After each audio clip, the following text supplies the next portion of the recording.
আমি কোনোদিন অপমান ভুলি না। কষ্ট পাবো জেনেও যে দুঃখগুলো আমাকে উপহার দেওয়া হয় না, আমি তা যত্নে সাজিয়ে রাখি ভালো করে। যেসব কথাগুলো চোখ ভিজিয়েছে আমার শত শতবার, সেসব কথা আমি কোনোদিনই ভুলতে পারবো না।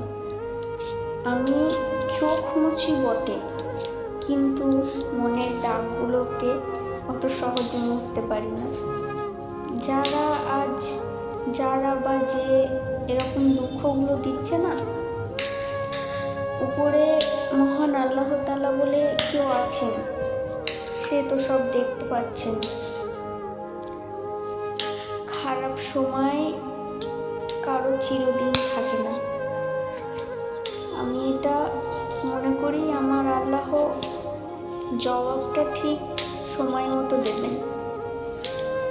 সেই সব মানুষরা ভালো থাক যারা কষ্ট দিয়েও চুপ থাকতে পারে। আল্লাহ ছেড়ে দেয় বটে, কিন্তু ছাড় কোনোদিন দেয় না।